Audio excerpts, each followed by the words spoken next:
स्वागत है आपका प्योर पॉलिटिक्स में। अपने 11 साल के शासनकाल में प्रधानमंत्री नरेंद्र मोदी ने शायद ही इतना बड़ा कूटनीतिक झंझावात झेले हों,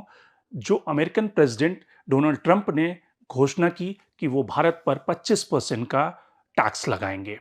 चूंकि प्रधानमंत्री नरेंद्र मोदी अपनी डोमेस्टिक पॉलिटिक्स के लिए डिप्लोमेसी का इस्तेमाल करते रहे हैं और भारत की कूटनीतिक सफलता उन्हें डोमेस्टिक पॉलिटिक्स में एक बड़ी इलेक्टोरल जीत दिलाती रही है, तो शायद इसलिए ये बड़ा सवाल खड़ा हो गया है कि अमेरिकन प्रेसिडेंट के इस ऐलान के बाद और जिन शब्दों का इस्तेमाल अमेरिकन प्रेसिडेंट ने किया, शायद इतिहास में इससे पहले किसी अमेरिकन प्रेसिडेंट ने इन शब्दों का इस्तेमाल नहीं किया, भारत को एक तरह से नीचा दिखाने के लिए, जो भारत के लिए उन्होंने डेड इकोनॉमी की संज्ञा दी है। तो सवाल यह है कि प्रधानमंत्री नरेंद्र मोदी इससे कैसे निपटेंगे और क्या उनके सामने चैलेंजेज हैं? तो प्योर पॉलिटिक्स में बात ट्रंप और भारत के प्रधानमंत्री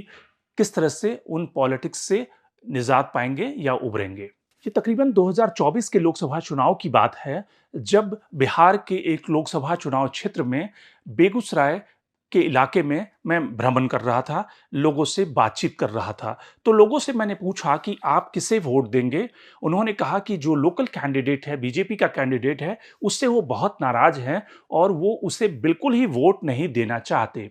लेकिन जब अगला सवाल उनसे ये पूछा गया कि आखिर फिर वो किसे वोट देंगे? उन्होंने कहा कि वो प्रधानमंत्री नरेंद्र मोदी को वोट देंगे। जब मैंने ये पूछा कि आप प्रधानमंत्री नरेंद्र मोदी को क्यों वोट देंगे? उनका जवाब था कि प्रधानमंत्री नरेंद्र मोदी ने भारत का जिस तरह से मान-सम्मान दुनिया के देशों में बढ़ाया है, जिस तरह से वो अमेरिका के राष्ट्रपति के साथ कंधे पर हाथ रखकर बातचीत करते हैं, जिस तरह से पुतिन के साथ वो बात करते हैं, उससे भारत का नाम और गौरव बढ़ा है। उन्होंने ये भी एनालॉजी दी कि किस तरह से मनमोहन सिंह के ज़माने में भारत का वो मान-सम्मान नहीं था, जो नरेंद्र मोदी ने दुनिया के ग्लोबल लीडर के साथ में भारत को उस पैदान पे, उस पेडेस्टल पे पहुँचाया है।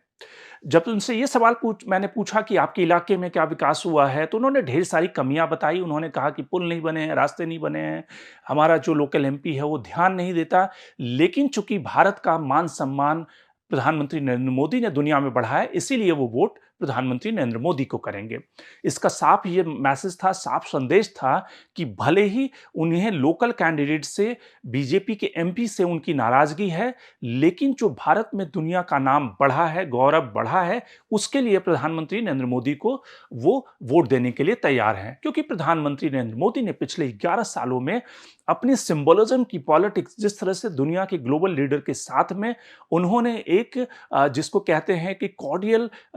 रिलेशनशिप एस्टैब्लिश करने की कोशिश की या एक ह्यूमन टच देने की कोशिश की।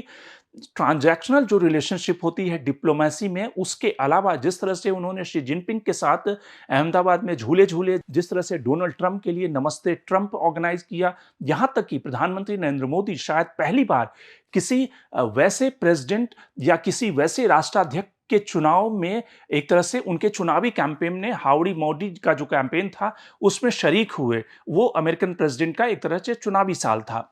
तो इन सब का जो फॉल आउट हुआ या इन सब का जो नतीजा निकला कि प्रधानमंत्री नरेंद्र मोदी ने अपनी डोमेस्टिक पॉलिटिक्स के लिए डिप्लोमेसी का काफ़ी सहारा लिया और जिसका उन्हें डिविडेंड भी मिला अलग-अलग राज्यों के विधानसभा चुनाव या फिर लोकसभा के चुनाव में। लेकिन सवाल ये है कि जिस तरह से ट्रंप ने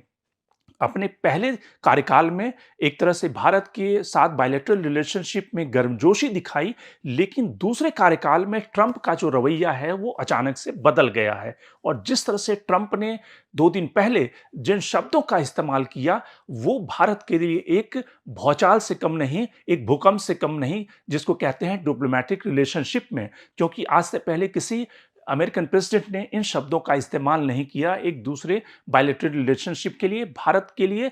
इवन कि जब वाजपेयी के समय जब भारत के ऊपर आर्थिक प्रतिबंध लगे थे, जब भारत ने परमाणु विस्फोट किया था पोखरण में, तब भी इन शब्दों का इस्तेमाल नहीं किया गया था। तो सवाल ये है कि आखिर प्रधानमंत्री नरेंद्र मोदी से क्या गलती हुई या फिर प्रधानमंत्री नरेंद्र मोदी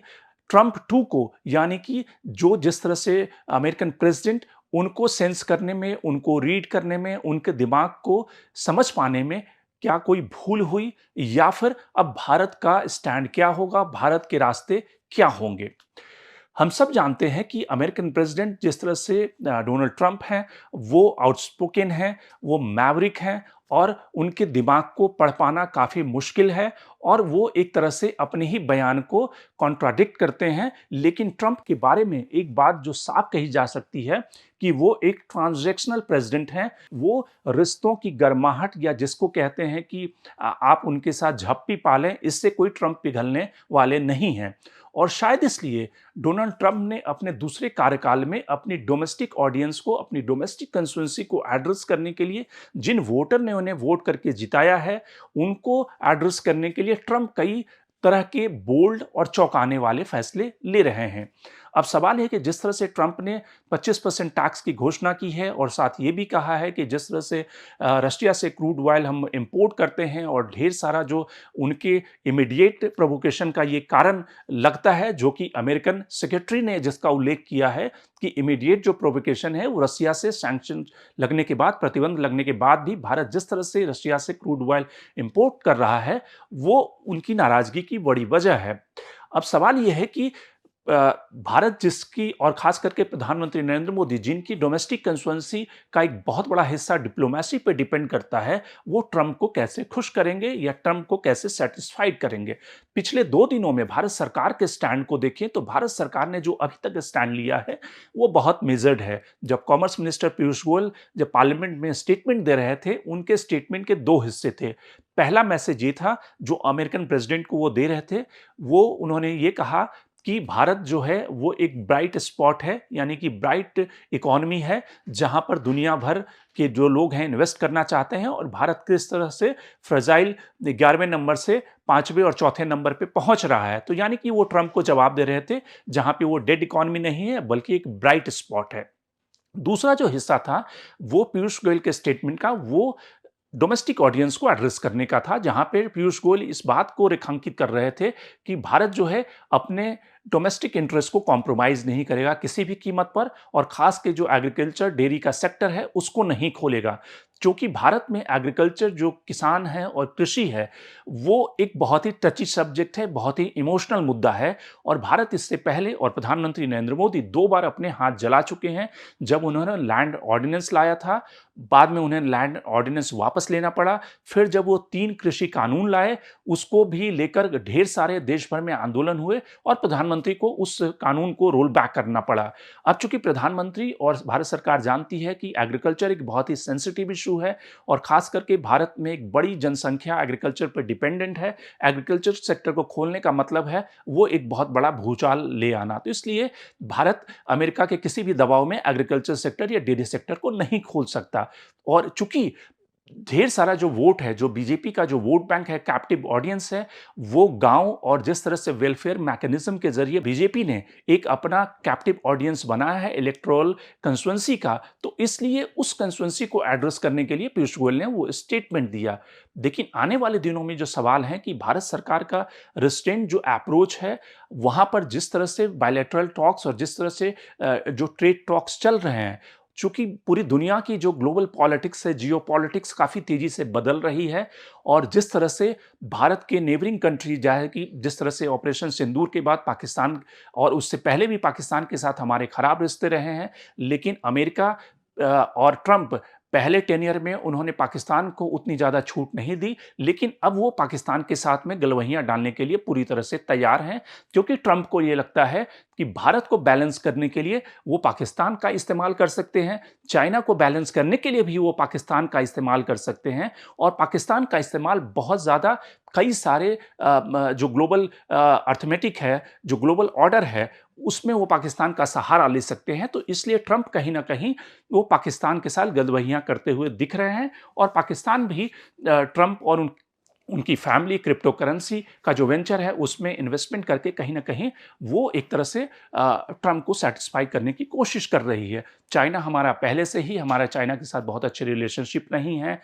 उसी तरह से देखें बांग्लादेश के साथ हमारे संबंध खराब हैं। तो हमारे जो नेबरिंग कंट्री है वहाँ भी हमारे सामने चैलेंजेस हैं, और अगर अमेरिका, जिसके ऊपर प्रधानमंत्री नरेंद्र मोदी ने काफ़ी ज़्यादा इन्वेस्ट किया उस रिलेशनशिप को कल्टीवेट करने में, उस रिलेशनशिप को ग्रो कराने में, हाउडी मोदी से लेकर नमस्ते ट्रंप से लेकर तमाम ऐसे आप कोशिशें देख सकते हैं। अगर अमेरिका के साथ हमारे संबंध खराब होते हैं या उस तरह से स्मूथ नहीं रहते, उसमें वार्मथ नहीं रहती, गर्मजोशी नहीं रहती, तो कहीं न कहीं वो खतरे की घंटी बन सकती है। न केवल भारत के डिप्लोमैटिक रिलेशनशिप, पूरी दुनिया में जिस तरह से भारत अपनी पोजीशनिंग कर रहा है, उस पोजीशनिंग के लिए, बल्कि डोमेस्टिक ऑडियंस और डोमेस्टिक कंस्टिट्यूएंसी को जिस तरह से बीजेपी या प्रधानमंत्री नरेंद्र मोदी कैटर करते रहे हैं, उसके लिए भी वो खतरे का संकेत बन सकता है। क्योंकि जिस तरह से ट्रंप की नाराज़गी सिर्फ ट्रेड टॉक्स को लेकर नहीं है, आप देखें कि जिस तरह से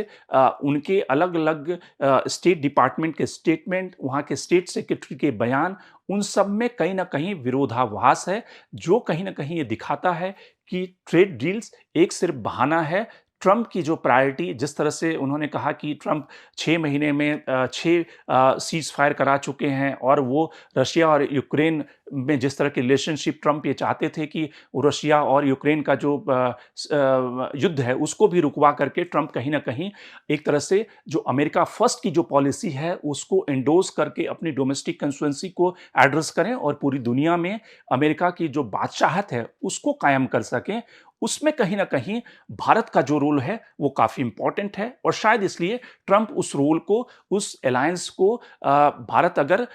अमेरिका के पक्ष में नहीं झुकेगा, अपनी इंडिपेंडेंट पोजीशन बनाएगा, तो कहीं न कहीं ट्रंप भारत के साथ उनकी रिलेशनशिप खराब हो सकती है। तो ये सारे चैलेंजेस आने वाले दिनों में प्रधानमंत्री नरेंद्र मोदी के सामने उत्पन्न हो रहे हैं, क्योंकि 11 साल में प्रधानमंत्री मोदी के सामने उस तरह का कोई डिप्लोमैटिक जिसको कहते हैं चैलेंज, खतरा या फिर भूकंप सामने नहीं आया, क्योंकि ढेर सारा समय उन्होंने क्रूड ऑयल जिसको लेकर बहुत सारे एक्सपर्ट का ये ओपिनियन था कि अगर तेल महंगा हुआ तो हमारी इन्फ्लेशन बढ़ेगी, लेकिन कहीं न कहीं इंडिया वो सारे चैलेंजेस को पार कर गया। लेकिन जो बड़ा चैलेंज आया है वो ट्रंप के रूप में आया है और देखने वाली बात होगी कि भारत उस चैलेंज से कैसे निपटता है। Shankar Animesh, the print. लेकिन अब हमारे यूट्यूब चैनल को सब्सक्राइब करना ना भूलें। अपने कमेंट्स, रिएक्शन लगातार हमें भेजते रहें।